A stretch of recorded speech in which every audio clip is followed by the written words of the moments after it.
जय श्री कृष्ण, जय श्री कृष्ण, जय श्री कृष्ण हरे, जय श्री कृष्ण, जय श्री कृष्ण, जय श्री कृष्ण। नमस्कार दोस्तों, स्वागत है आप सभी लोगों का आपके अपने चैनल भारतीय ब्लॉगर में। मैं हिमांशु शर्मा आज आप लोगों के पास में कुछ ऐसी बात लेकर के आया हूँ जिसमें कुछ लोगों का यकीन बढ़ता है और कुछ लोग उसके ऊपर यकीन नहीं करते।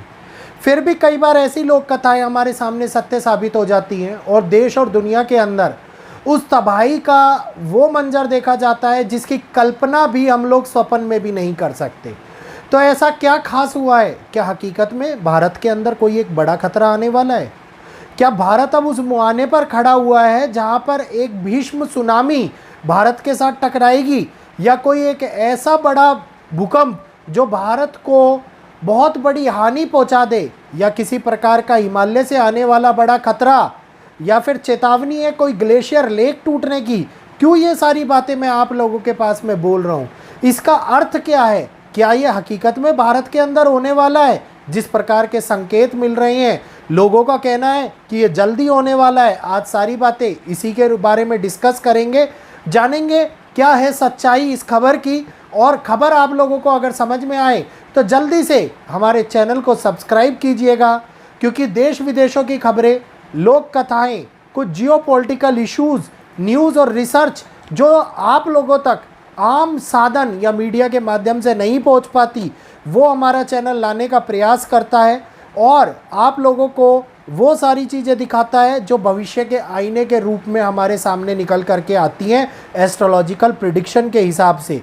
जिसका उचित उदाहरण है वो बड़े घटना जो उड़ीसा में ट्रेन एक्सीडेंट के रूप में हुई, अहमदाबाद के अंदर प्लेन हादसे के रूप में हुई, उत्तराखंड के अंदर हेलीकॉप्टर हादसे के रूप में हुई, तुर्की के लिए बड़ा भूकंप, एक के बाद एक सत्य साबित होती हुई ये प्रिडिक्शन हम लोगों को बार बार चीख चीख के ये गवाही देती है कि वैदिक एस्ट्रोलॉजी और मुंडेन एस्ट्रोलॉजी की जो ताकत हम लोग महसूस नहीं कर पाते, ये ताकत अभी भी इस सृष्टि के ऊपर विद्यमान है।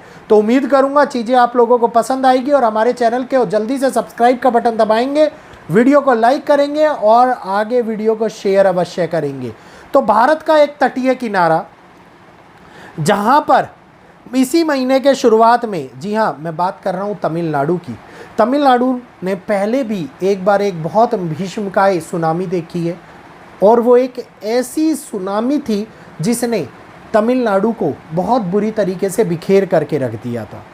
तो समुद्री किनारे तमिलनाडु का हिस्सा जहाँ पर एक वो रिबन फिश, जी हाँ ओरा फिश, वह मछली जो जब भी देखी जाती है कुछ ना कुछ समुद्री तौर के ऊपर बड़ी घटनाएं घटित होती हैं, ऐसा लोगों का मानना है। और मानना इसलिए है, इसके दोनों फैक्ट्स हैं। इसकी लोक कथाओं के अंदर भी चर्चा करी गई है। नंबर 2, साइंटिफिक फैक्ट्स भी इसके साथ में रिलेट करती हैं। पहले लोक कथाओं के बारे में कहेंगे।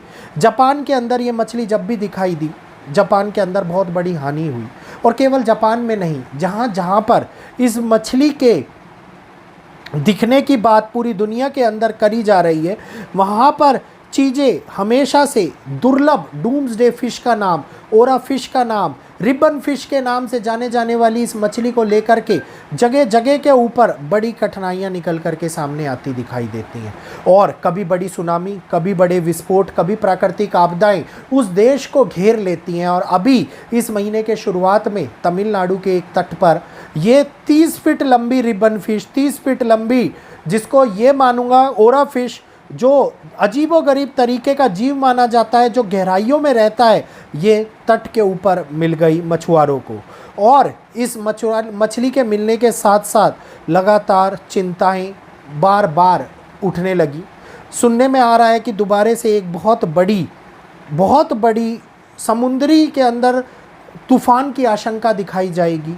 ये जो घटना घटित हुई है, इस घटना के घटित होने की अगर मैं आप लोगों को बात करूं तो इसने अपने आप को ये दिखा दिया कि अब आगे आने वाले टाइम के अंदर हम लोगों के सामने प्रकृति वो संकेत दे रही है जिस संकेत को हम बार बार समझना नहीं चाह रहे।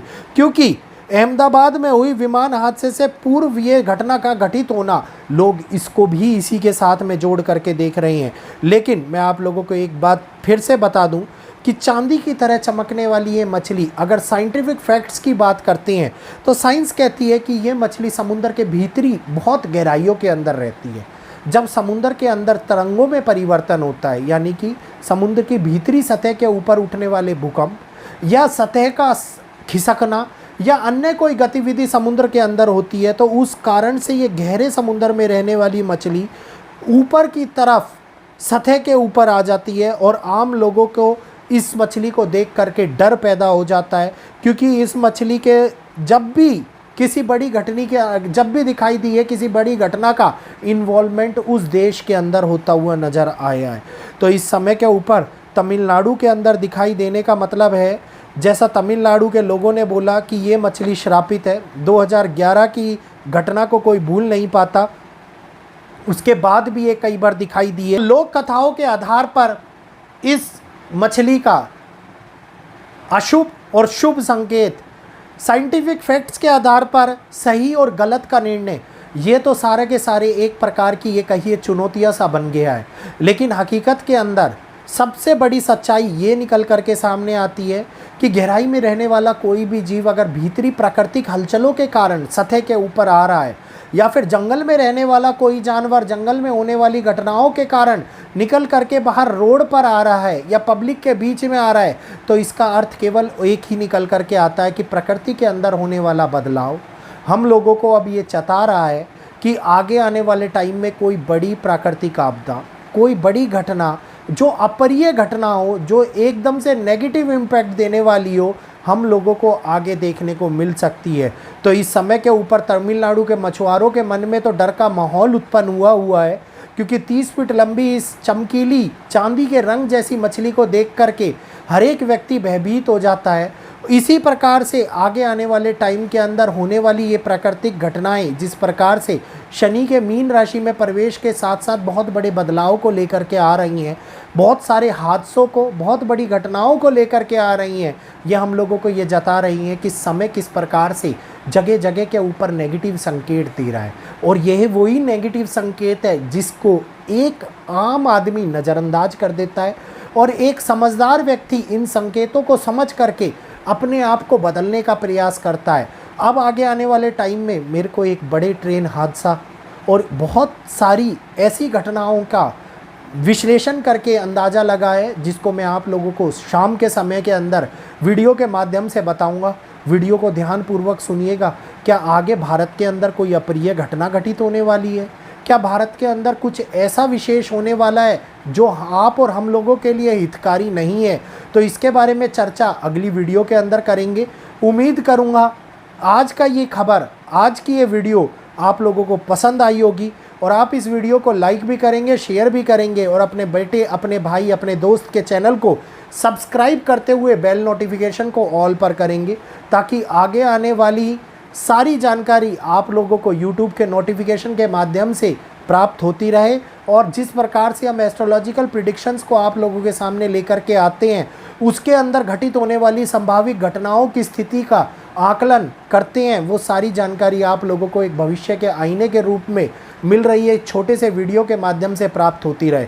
तो यहीं पर सभी लोगों से इजाज़त चाहूँगा।